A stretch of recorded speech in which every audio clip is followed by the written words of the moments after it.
बड़ी खबर आप देख रहे हैं। प्रशासन के खंडन के बाद एपिक का नंबर बदलने की बात तेजस्वी यादव ने कही थी और अब नेता प्रतिपक्ष तेजस्वी यादव को निर्वाचन आयोग का नोटिस आया है। जी हां, प्रेस कॉन्फ्रेंस में दिखाए गए वोटर आईडी कार्ड की मांग की गई है ताकि उसकी जांच हो सके। आयोग ने यह भी कहा कि तेजस्वी यादव ने जो एपिक नंबर दिखाया वो वैलिड नहीं है। तेजस्वी यादव के आरोप पर ईआरओ ने अब जवाब मांगा है। और चलिए इसी खबर पर अधिक जानकारी देने के लिए संवाददाता राजू इस वक्त हमारे साथ फोन लाइन से जुड़े हैं। राजू, निर्वाचन आयोग ने तेजस्वी यादव को नोटिस भेज दिया प्रेस कॉन्फ्रेंस करने के बाद। बड़ा सवाल यह है कि तेजस्वी यादव तो अब मुश्किल में घिर गए क्योंकि एपिक नंबर मांगा गया है। क्या अब ये सामने आ रहा है कि तेजस्वी यादव ने जो एपिक नंबर दिखाया था वो फर्जी है? जी देखिए राकेश, जिस तरह की का एक आदेश आया है 226/2025 निर्वाचक, उसमें 3 अगस्त को ये नोटिस जारी किया गया है निर्वाचक निबंधक पदाधिकारी सह अनुमंडल पदाधिकारी पटना सदर के द्वारा। इसमें कहा गया है कि आपका जो निर्वाचन सूची में मतदाता केंद्र संख्या है वो 204 है, जो कि बिहार पशु विधि विज्ञान विश्वविद्यालय के पुस्तकालय भवन में है, और क्रम संख्या 416 है। और उसके अनुसार जो एपिक नंबर है वो RAB 045622 है। लेकिन जो आप प्रेस कॉन्फ्रेंस में जो आपने एपिक नंबर प्रदर्शित किया था, जिसका आप एपिक नंबर आप बता रहे हैं RAB 2916120, यह कहीं से भी आधिकारिक रूप से निर्गत प्रतीत नहीं होता है। इसलिए आपसे अनुरोध है कि आप दिनांक जो 2 तारीख को प्रेस कॉन्फ्रेंस में आपने जो एपिक नंबर कार्ड दिखाया था और उसको जिस तरह से आप सर्च किए थे और आपका नाम मतदाता सूची में नहीं प्रदर्शित हो रहा था, उसकी मूल प्रति आप निर्वाचन आयोग को यानी कि निर्वाचक निबंधन पदाधिकारी कार्यालय में प्रदर्शित करें, क्योंकि उसकी जांच कराई जा सके और सही क्या है उसका पता लगाया जा सके। तो ये जो नोटिस जारी किया है, ये एक माना जा रहा है कि तेजस्वी यादव पर चुनाव आयोग का ये पहला नोटिस कहीं न कहीं से तेजस्वी यादव को घेरने की ये कोशिश है। जिस तरह से तेजस्वी यादव चुनाव आयोग को घेरते रहे हैं, इस बार चुनाव आयोग ने उनको नोटिस भेज करके उनको घेरने का एक पहला कदम बढ़ा दिया है। अगर वो मूल प्रति जब दिखाएंगे तो सबसे बड़ा सवाल ये उठेगा कि आखिर आपके पास ये कहां से फर्जी एपिक नंबर आया, ये सवाल उठेगा। और कहीं न कहीं से तेजस्वी पर इस पर चुनावी डंडा या फिर चुनाव आयोग का डंडा चलने की संभावना व्यक्त की जा रही है। जिस तरह से विपक्ष के नेता यानी कि एनडीए घटक दल के नेता प्रेस कॉन्फ्रेंस करके कह रहे हैं कि ये फर्जी एपिक नंबर है और 2 एपिक नंबर रखना कहीं न कहीं से ये कानून का उल्लंघन है। इसलिए तेजस्वी यादव पर प्राथमिकी दर्ज होनी चाहिए और प्रावधान के अनुसार उनको जेल भेजा जाना चाहिए। उस दिशा में ये बढ़ता हुआ कदम लग रहा है। तो तेजस्वी यादव एक तरफ से चारों तरफ से घिर चुके हैं। जिस तरह से उन्होंने प्रेस कॉन्फ्रेंस में करके एपिक नंबर प्रदर्शित किया था, उसको लेकर के वो घिरते नजर आ रहे हैं। राकेश, राजीव, तेजस्वी यादव को जिस तरह से नोटिस दिया गया निर्वाचन आयोग की तरफ से, ये बात तो स्पष्ट हो गया कि राजनेताओं के और खासतौर पर तेजस्वी यादव की हर गतिविधियों पर इलेक्शन कमीशन की विशेष नजर है। और बाकी राजनेताओं के लिए भी यह सबक है कि आप आंख मूंदकर कुछ भी निर्वाचन आयोग पर आरोप नहीं लगा सकते हैं। जी देखिए, चुनाव आयोग अपने नियम कानून से चलता है और चुनाव आयोग ने जिस तरह से तेजस्वी यादव ने चुनाव आयोग पर आरोप लगाया कि उनका ही नाम मतदाता सूची से काट दिया गया है, तो सबसे पहले चुनाव आयोग ने उसकी जांच की। जांच के उपरांत उन लोगों को पता चला कि नहीं, तेजस्वी यादव का नाम जो है वो मतदान केंद्र संख्या 204 में क्रम संख्या 416 पर अंकित है। जिसका उन्होंने एपिक नंबर भी जारी किया, वो बताया गया कि RAB 045622 है।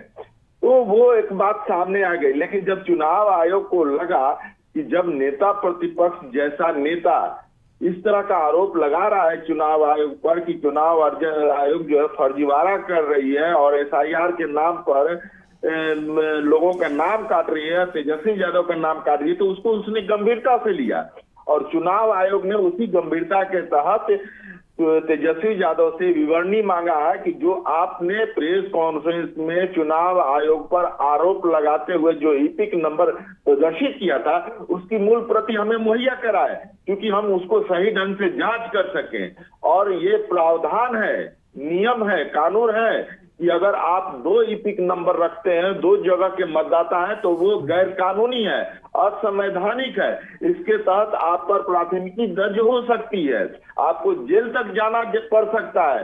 तो वैसी स्थिति में चुनाव आयोग बहुत ही फूक फूक के कदम उठा रही है और इसी के तहत उन्होंने वो जो तेजस्वी यादव के द्वारा जो ईपिक नंबर प्रदर्शित किया गया था उसकी मूल प्रति मांगी है। और ये निश्चित रूप से अगर इस तरह का कोई हथकंडा अपनाएगा आगे आने वाले दिनों में, उनके लिए ये सबक होगा।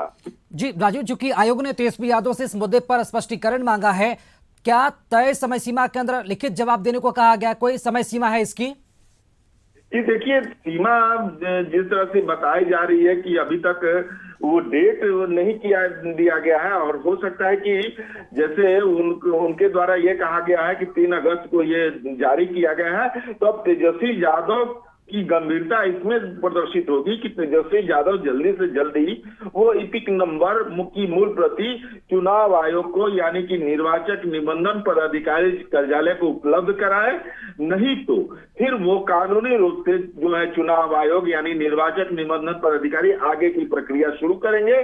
तो ये घिर गए हैं तेजस्वी यादव, और तेजस्वी यादव के सामने कोई दूसरा विकल्प नहीं है, उनको मूल प्रति जितना जल्दी हो सके उपलब्ध कराना होगा। राकेश जी राजू, कोई जवाब या फिर किसी तरह का कोई अब तक बयान सामने आया है इस नोटिस मिलने के बाद, या फिर ट्विटर हैंडल पर कोई पोस्ट ऐसा कुछ भी आरजेडी के नेता या फिर तेजस्वी यादव की तरफ से? जी देखिए, आरजेडी के प्रवक्ता जो है एजाज, उन्होंने कहा है कि ये जो है सत्ता पक्ष के बीजेपी के एजेंट के रूप में चुनाव आयोग काम कर रही है, और इसी के तहत ये सारा चीज जो है नोटिस जारी किया गया है। ये आरोप लगा रही है चुनाव पर, और चुनाव आयोग को जो है भाजपा की बी टीम बता रही है, आरजेडी के नेता बता रहे हैं। राकेश जी, जैसा कि 2-2 ईपिक नंबर यहां पर तेजस्वी यादव का यहां पर बताया जा रहा है राजीव, मामला काफी गंभीर है। क्या लगता है कि मुश्किलें तेजस्वी यादव की कितनी बढ़ सकती है अगर वो जांच में, क्योंकि जांच में तो उनको सहयोग करना ही पड़ेगा, क्योंकि 2-2 ईपिक नंबर रखना गैर कानूनी है, असंवैधानिक है, और निर्वाचन आयोग तो ऐसे मामले पर सख्त कार्रवाई करती है। हाँ, निश्चित रूप से, क्योंकि निर्वाचन आयोग का जो कानून है उसके तहत जो है, उसी के तहत निर्वाचन आयोग ने जो नया एसआईआर करके जो लिस्ट जारी किया है उसमें जो संख्या बताई गई है कि कुछ लोग ऐसे हैं, लगभग 20-22 लाख के आसपास ऐसे लोग हैं जो कि अपना नाम 2-3 जगह निर्वाचन सूची में दर्ज करा चुके हैं, तो उनका नाम काटा गया है। तो फिर वही चुनाव आयोग का कहना है कि अगर आपका पहले अगर 2 वोटर आईडी कार्ड था तो आपने क्यों नहीं एक जमा किया, और जब जमा नहीं किया उसके बावजूद आप चुनाव आयोग पर आरोप लगा रहे हैं, तो उस चुनावी प्रावधान के तहत आप पर प्राथमिकी दर्ज हो सकती है। और उसी की रूपरेखा एक तरह से चुनाव आयोग तैयार कर रही है, क्योंकि जिस तरह से चुनाव आयोग पर तेजस्वी यादव हमलावर हुए हैं, इसको लेकर के चुनाव आयोग बहुत ही सख्त हो गई है। अब जब तेजस्वी यादव के द्वारा वो ईपिक नंबर उपलब्ध कराया जाता है तो उस स्थिति में चुनाव आयोग इसकी जांच करेगी। जांच के उपरांत जो भी न्यायोचित कदम होगा, प्राथमिकी दर्ज करनी होगी तो प्राथमिकी दर्ज करेगी, या फिर उसके लिए कुछ और प्रावधान होंगे तो वो चुनाव आयोग करेगी। लेकिन इतना तय हो गया है कि तेजस्वी यादव इस मामले में अब फंसते नजर आ रहे हैं। जी राजू, चूंकि मामला बेहद ही गंभीर है, 2-2 ईपिक नंबर वाकई में ये थोड़ा चौंकाने वाला मामला है, तो ऐसे में निश्चित तौर पर ये जो बड़ा आरोप तेजस्वी यादव पर जो लगा है, निश्चित तौर पर अकेले अपने मत्थे पर तो वो नहीं लेंगे। क्या लगता है कि इस पूरे प्रकरण में जो है बीएलओ या फिर बीएलए की जो भूमिका है उन पर भी वो ठीकरा फोड़ सकते हैं, क्योंकि एक अहम भूमिका भी होती है ईपिक नंबर और यहाँ पर जो भी है वोटर आईडी कार्ड जारी करने में बीएलओ की तरफ से? देखिए राकेश, इसमें टेक्निकल ये चीज है कि बीएलओ के तरफ से जो दूसरा ईपिक नंबर प्रदर्शित नहीं किया गया है, इसका मतलब कि उनका नाम हट गया होगा दूसरे ईपिक नंबर का, क्योंकि निर्वाचन आयोग ने जिस तरह से एसआईआर किया है और गहन पुनरीक्षण किया है, उसके तहत 2-3 जगह जिनके जिनके नाम रहे वो नाम हटा दिए जाते हैं। और हटा दिए गए हैं। उसकी लिस्ट भी जारी की है चुनाव आयोग ने। बीएलओ के इसमें कहीं से कोई गलती नहीं है, क्योंकि बीएलओ ने फॉर्म दिया, फॉर्म भर के आपका देना जवाबदेही है। आप नहीं जवाबदेही टैक्स दूसरे पर डाल रहे हैं। आपने क्यों नहीं दिया? जब आपको 2 ईपिक नंबर था या दूसरा नंबर था, तो आपने बीएलओ को क्यों नहीं वो दूसरे नंबर का फॉर्म मांगा गया कि आप हमारा ये नहीं है दूसरा। चलिए, बहुत शुक्रिया राजीव जी, खबर पर अधिक जानकारी देने के लिए आपका। तो इस पूरे मामले में तेजस्वी यादव कहीं ना कहीं अब मुश्किल में घिर गए हैं। 2-2 ईपिक नंबर उन पर रखने का आरोप लगाया गया है।